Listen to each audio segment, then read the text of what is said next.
Bom dia, boa tarde, boa noite. Eu sou o professor Alex Nelson. Sejam muito bem-vindos ao meu canal Física em Minutos. E na aula de hoje nós vamos falar um pouquinho sobre Aristóteles e como é que ele sistematizou e aprimorou a teoria dos quatro elementos de Empédocles, vindo a influenciar tanto a alquimia quanto a química medieval. Tá interessado? Então fica comigo. Depois da vinheta, tem mais!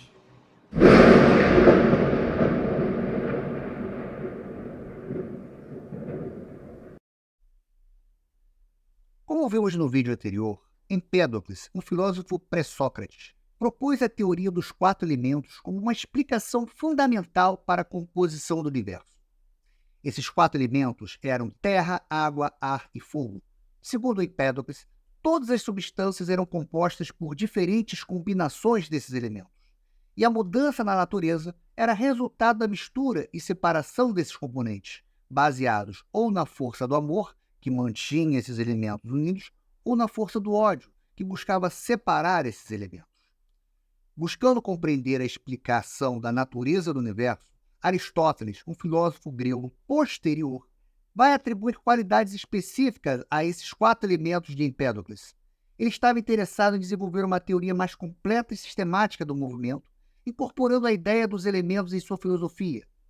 Cada elemento foi associado a um conjunto específico de qualidades, com base nas observações e também no raciocínio filosófico da época.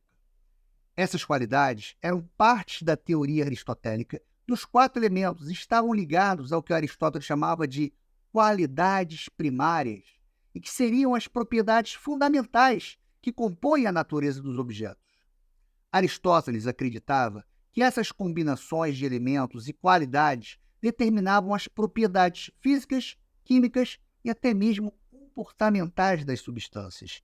Por exemplo, um elemento que teria maior quantidade do elemento terra, uma pedra, por exemplo, ela teria que qualidade? Ser fria e seca. Algo líquido, por exemplo, vamos pegar a lama. A lama ela tem um pouquinho do elemento terra, mas também tem um pouquinho do elemento água. Então, a lama ela teria que qualidade por ter o elemento água? Ser fria e úmida. O ar teria que qualidade? Ser quente e úmido. E o fogo, quente e seco. É óbvio e é importante a gente observar que essa teoria foi uma tentativa inicial de se explicar a natureza das substâncias, baseada na mera observação e da filosofia da época, e ela não reflete a compreensão científica moderna. No entanto, é importante a gente destacar que as teorias aristotélicas influenciaram o pensamento científico e filosófico por muito e muito tempo ao longo da história. Então, com base nessas qualidades, o Aristóteles ele vai associar o movimento ao tipo de elemento que vai compor esse material.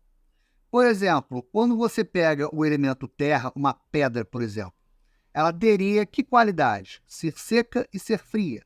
Se ela é seca, ela vai buscar o quê? Concentrar, né? E se ela é fria, ela vai buscar o quê? Contrair. Mesmo não tendo a ideia ainda de densidade, coisa que a gente só vai começar a buscar compreender um pouquinho mais à frente com Arquimedes, o Aristóteles ele já entendia que essa qualidade fazia com que o movimento fosse um movimento de descida, né? Ou seja, um material que tivesse, na sua maior parte, uma maior concentração de elemento terra, ele vai ter um movimento de descida para o centro do universo. Naquela época, o centro do universo era a Terra. A Terra estava parada, né, localizada no centro do universo. Então, esse elemento terra ele vai buscar se concentrar, contrair e vai buscar descer para o centro do universo, para o centro do nosso planeta. Quando a gente pega o elemento água ele vai ter que características? Ser fria, então se ele é fria, ele contrai, mas é úmida, então ela se espalha. Então, qual seria o movimento natural do elemento água? Fluir e buscar níveis mais baixos, devido à sua natureza também pesada, né? O objetivo, o movimento do elemento água seria também um movimento de descida. mas veja que ele vai ficar acima do elemento terra. Quando a gente olha para o elemento ar, quais seriam as características do elemento ar? Ser quente e ser úmido. Se ele é quente, ele vai buscar o quê? Expandir. Se ele é úmido, ele vai buscar o quê? Espalhar.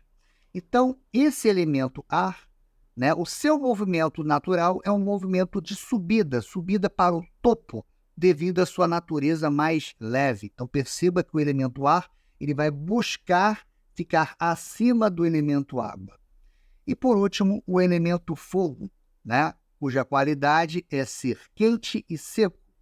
Por ela ter essa qualidade de ser quente, ela vai buscar o quê? Expansão. Por ser seco, vai buscar contrair. Então, qual seria o movimento natural do elemento fogo? É subir para o céu, buscar as esferas mais altas devido a essa sua natureza mais leve. Dessa forma, Aristóteles argumentava que cada substância natural tinha um lugar natural e um movimento natural associado a esse lugar.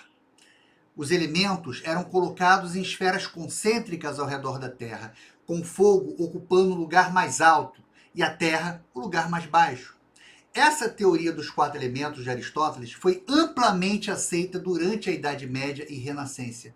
Somente no século XVII, com as ideias de Galileu e Newton, que propuseram uma abordagem mais precisa, com rigor matemático, puderam explicar o movimento e essa teoria foi completamente abandonada. Como vimos, Aristóteles aprimorou a teoria dos quatro elementos, incorporando-a em sua visão sobre a constituição da matéria. Ele argumentou que os elementos não eram apenas substâncias físicas, mas também possuíam qualidades específicas como quente, frio, úmido, seco, e que influenciavam as suas interações.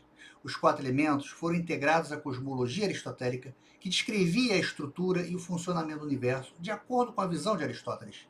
Os elementos ocupavam diferentes regiões na esfera celeste e suas propriedades influenciavam os movimentos e o comportamento dos corpos celestes. Aristóteles usa a teoria dos quatro elementos para explicar o processo de mudança e transformação na natureza. Ele propôs que as mudanças ocorriam através de combinações e separações desses elementos. Por fim, sua teoria influenciou o pensamento posterior, incluindo a alquimia e a química medieval. Essas tradições, muitas das vezes, adotavam e expandiam as ideias aristotélicas sobre os elementos como base para entender a composição da matéria. Embora a teoria dos quatro elementos tenha sido posteriormente substituída por modelos mais sofisticados na ciência moderna, o trabalho de Aristóteles na sistematização dessas ideias contribuiu para o desenvolvimento e o pensamento científico ao longo da história. Se você gostou desse vídeo, dê o seu like, se inscreva no canal e não esqueça de apertar o sininho para se manter atualizado sobre os novos vídeos. Um grande abraço e até a próxima!